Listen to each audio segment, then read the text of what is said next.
hmm, interact with others' choices, and as a result, therefore, create your reality. Notice the expansion here. Though you have free will and free choice, and though you are your own master, and though you create your reality by your choice, we assure you that though you choose to have a new car, reality must move in such a way as to allow this new car. And as a result, therefore, choice must be made to allow it. Now, the individual in our example who wanted a new car, he saved for a long period of time and eventually approached the bank, got the financing, and bought his new car. The difference in time between the creation of his desire and the manifestation of his choice, that was the amount of time that he used to justify his desire. And as a result, therefore, justification or judgment was applied to reality in order to create the opportunity for choice. Now listen to this very carefully, dear friends. So desire here, in effect, brought reality to the point of being willing to create, to manifest. And what was missing was choice.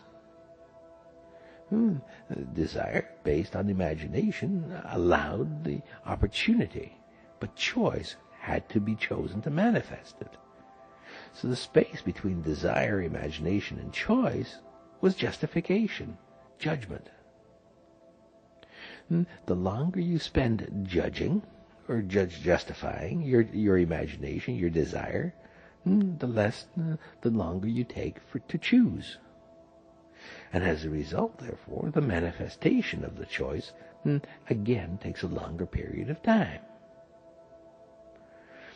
So an individual who wants a new car simply must choose a new car. Now what does that mean, to choose it? Most individuals will say, I want it, I choose it.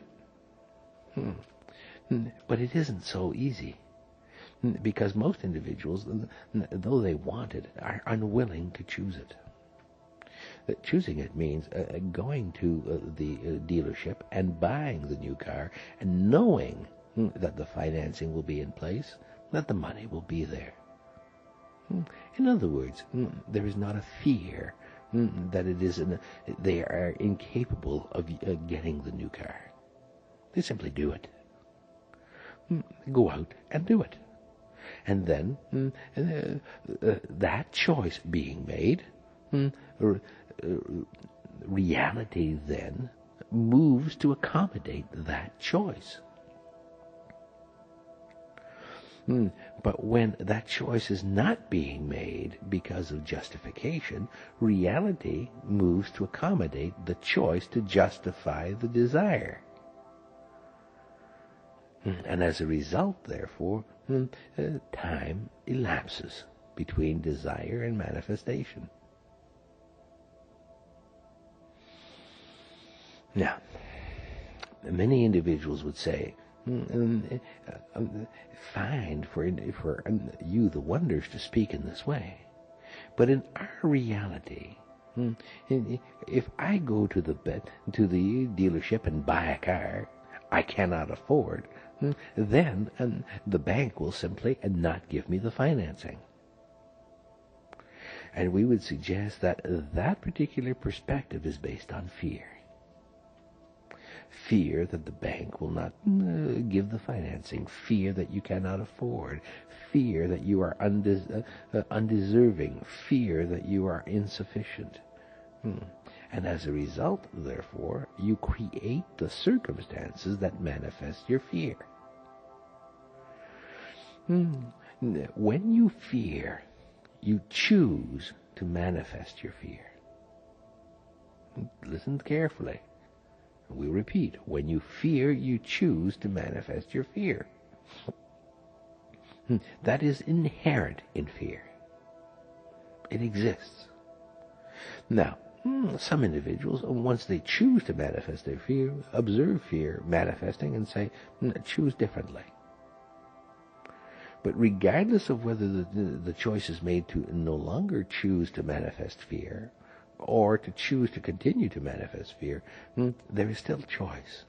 And fear is part of the choice. Fear has been chosen.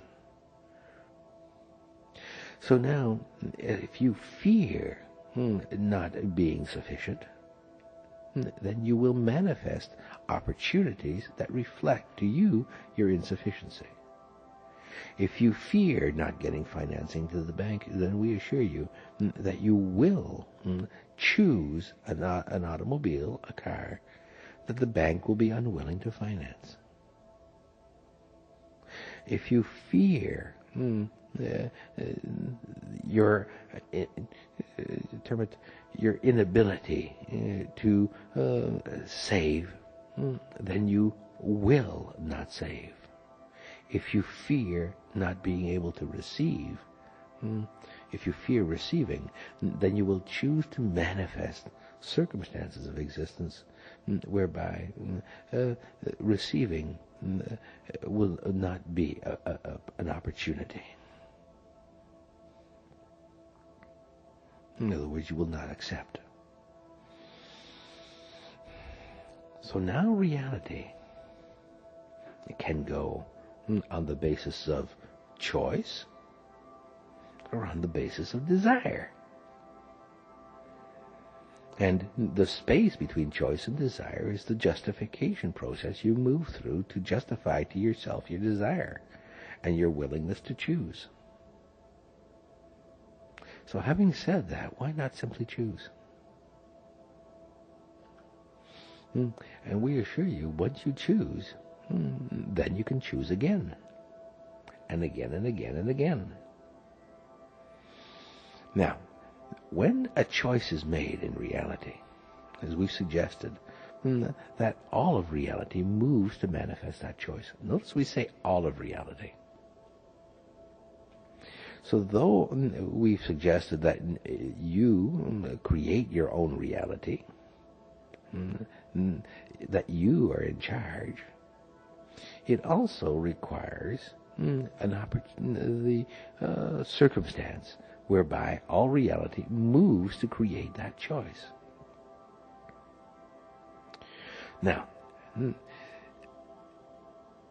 because all reality must move to create that choice, and because in your third dimensional reality you include the filter of time to your existence, then the space between choice and manifestation is time. And time is affected by all of reality. Because you choose to allow it. So now you have a reality willing. In fact, its very function is to manifest your choices. That's what it was designed to do. And you have you choosing, after spending a period of time justifying yourself, your desire. So you have desire, you have time spent justifying, you have the choice, and then you have a time expended before manifestation of choice. And that time expended before manifestation of choice is that which is required to allow the universe, or to allow reality, to move to manifest that choice. Now, if time was not a filter to your existence, you would see this as instantaneous. In fact, you would see no space, no difference between desire and manifestation.